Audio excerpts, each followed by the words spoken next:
Ange, good to see you. Can we start off with the latest team news, particularly Micky van der Ven, Richarlison as well ahead of Fulham? Yeah, they're the only two sort of interest. Everyone else sort of same as last week. So Micky, yeah, nothing too significant. He'll miss tomorrow, but yeah, we're quite confident if recovery goes well with the international break. Shouldn't miss too much more. So yeah, I think he came off at the right time, to be honest. So yeah, whilst he misses tomorrow, it's still positive. And Richie trained today, so we'll just see how he pulls up. But if he pulls up okay, we'll be probably be available. From the outside, at least, last week seemed like a statement of victory for Tottenham, given the manner of how you played and the result.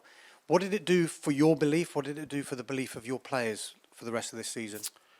I didn't do anything for my belief, but I think it kind of helps when in I guess in a significant game or in what was built up as a significant game. I like the way we handled the whole day, to be honest. The build up to it. It's a difficult venue. Supporters get right behind them. They've been pretty formidable at home, and the fact that I thought we handled the whole day really well. Played well. Stayed really focused. I thought it was another sign of growth for us as a team, and players obviously feel good after that, but also understand that the reason we got that outcome was because they were really sort of focused on just playing our football. You mentioned growth, then you've always talked about how important it is to progress as your number one priority. But if you were to get into the Champions League for next season, would it accelerate that progress and maybe help you go into a transfer market for another level of player if you were in that competition? Well, as I think I said last week, that just depends how you kind of utilise that opportunity. As I said, just getting to Champions League or being a participant doesn't guarantee you anything bar from a few games against some good opposition. It's about using that opportunity for growth, and like you said, whether that's in the off-season, but I doubt whether our off-season plans in terms of strengthening the team will change markedly from where we are now. We know what we need. We know the areas we need to strengthen. We know the kind of players and the profiles we need, and that won't change irrespective of sort of how the season finishes for us. Because, like I said, for us it's about growth. It's not about just having one target, and those plans are well in place. Hi, Ange. If Radu starts tomorrow, that will be his first Spurs start. So I just wondered, how do you feel he complements Christian Romero at the back when compared to Micky van der Ven? Yeah, I'll take the suspense out of it. He'll start tomorrow. So. Just in case. Right. No, look, it's a good opportunity for him. We obviously brought him in with a view that it was quite evident that we were very short in that area, and he'd had a good very good half season in Italy, and he's had to be patient for his opportunity, which is not surprising because Micky and Romero have been outstanding for us, and with only a game a week, virtually sometimes not even a game, he's had to be patient. But he's worked hard at training, and as I said to him when we signed him, I couldn't guarantee him. Well, not guarantee him. I couldn't tell him when he'd get an opportunity, but he would get an opportunity, and I thought he did well when he came on the other day. It was good that the team was already in good rhythm, even though the scoreline was still, I think, 0-0 at the time, but he contributed to sort of the way we finished that game. And he's a pretty self-assured young guy. He has belief in himself. He's got some really good people around him, and I think he can bring something else to us as a team. He's a very, very good defender, and he's very, very strong in the drills, and I think we're going to need that tomorrow. And in terms of your opponents tomorrow, Fulham, what kind of a challenge are you expecting from them? A tough one, particularly there at Craven Cottage, and Marco's always, whatever team he's got, he has them well organised, and they've been scoring some goals as well lately. I think their front three are a threat for sure. So there's some obvious strengths they've got there, but no different to last week for us. We understand we've got to play to our capabilities, but if we do and have that sort of focus we had last week around our football, then we know we're going to be hard to stop. And finally, from me, you've got quite a few players going away on international duty. I mean, what will be the sort of general plan for the next couple of weeks from your point of view? I guess not too unusual from sort of other international sort of windows. We won't have many left here, so we'll do our work with them, and the rest will have obviously their commitments. And I think when we get back, I think we've got Luton on Saturday, so I think most of the boys are back sort of Thursday, Friday that week, so not unusual for us. But right now the boys are just focused on Fulham tomorrow, as am I, and we'll look at the internationals after that. Hi Ange, can I check on the progress of Manor Solomon? Yeah, no real progress. Still, he's still in that sort of position of, he's not really comfortable with where he's at. So again, we'll just give him the time he needs to get to the place he needs to be to recover. But I think the medical team's sort of looking for some other strategies now.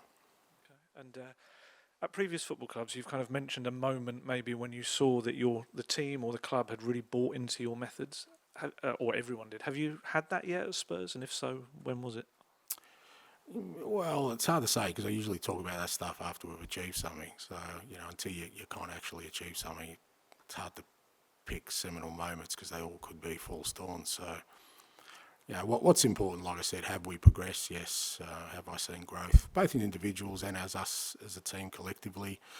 Have I seen, the environment improve? All those things are there, but, when you're looking for sort of key or pivotal moments, it's better to reflect on those after you've done something.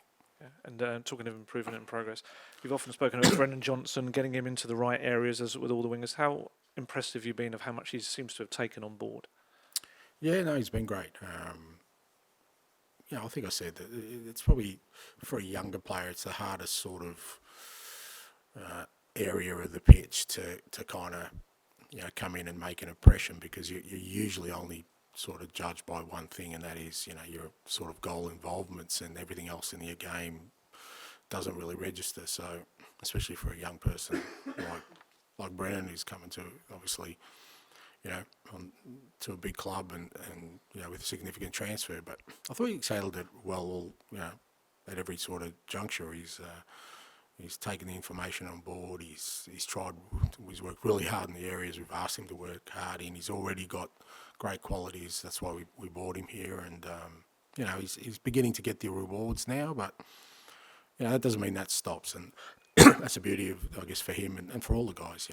It's not about sort of being satisfied where you're at, and if they keep having that attitude of wanting to improve, and that's going to make us a stronger team and them key contributors. Just wondered, Ange, presumably, as from answers you've given before, you would have watched the Champions League games this week.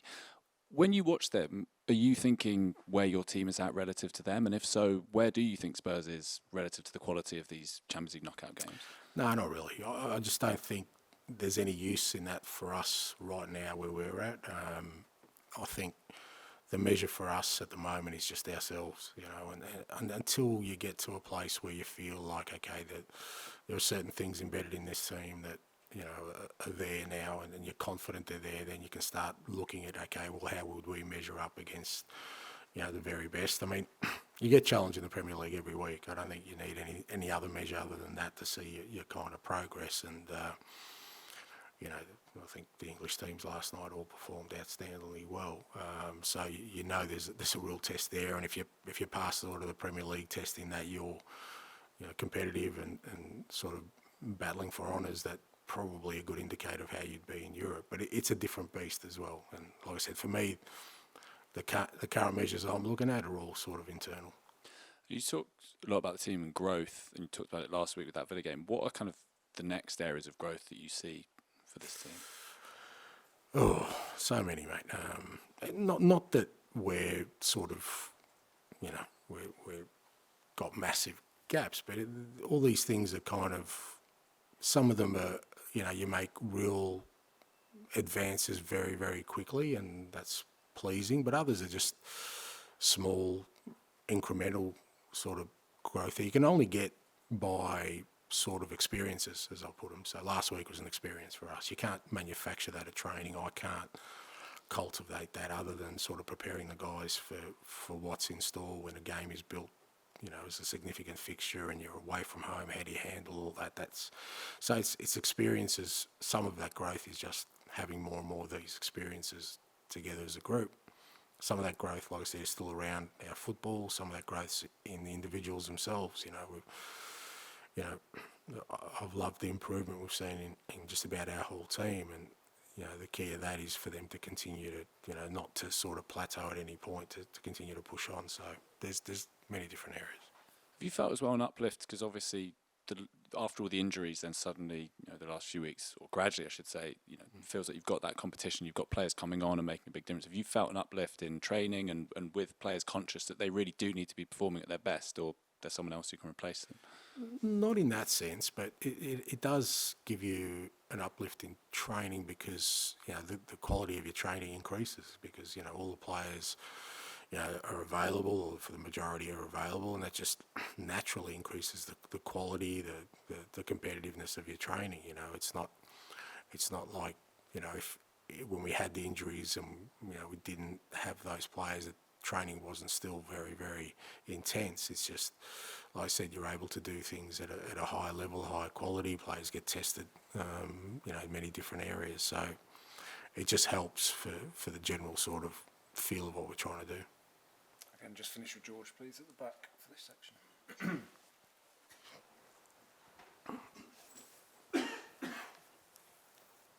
Hi, Ange. I just wanted to check on team news aside from Micky and Richarlison. Is everyone else in the camp okay? Yeah, from last week, yeah. And going back to Dragusin as well, I mean, obviously you had belief in him, hence why you've signed him. But I guess until you see someone sort of go through an experience, you don't know how they'll handle it. Would that 45 minutes at Villa be important for his self-confidence that they can handle the Premier League? Look, to a certain extent, but like I said, he's not. He's got a fair bit of self-belief anyway, and that's why he made the decision to sort of come to us, knowing it's a challenge for him to get some game time. It's the toughest league in the world, I don't think he shied away from that. So, but every experience you have, like I said before, gives you an opportunity for growth. And, it was good to get him some game time last week because I think if you look post-international break, at this stage we've got one midweek game. Likely we'll have a couple more with the way the fixturing is going. So I think it would have been tougher if he hadn't had any game time and we threw him in as we have with other players. I think that hasn't worked that well for us. It hasn't worked that well, but it's really tough on players when they haven't played for a long time to then be thrown in. So I think more than anything, that half hour at least gives him that sort of, game time he needs at that level. Like I said, he was exposed to a very good team, some very good opposition, some very good opposition players, and I think that'll help him tomorrow, particularly at the beginning of the game. And just finally for me, saw a clip this week of you meeting Spurs fan Owen again. Really lovely moment. In the sort of job you're in, is that sort of one of the best things about your job, the fact that you can give so much joy to someone by just sort of being yourself? Yeah, it is, but it's also reciprocal. I get a lot of joy out of it too, mate. It's not every day you walk out in training, somebody runs up and gives you a hug. It's not the usual greeting I get. So, and it wasn't just Owen. There was quite a few of his friends there, and I walked out and saw a bunch of Spurs supporters buzzing, mate. There's no better feeling. So, as much as we understand that, particularly the players, they're their heroes and the joy they give them, mate. We get equal joy out of it, mate, because like I said, it's such a fantastic feeling to see people who are passionate about their football club and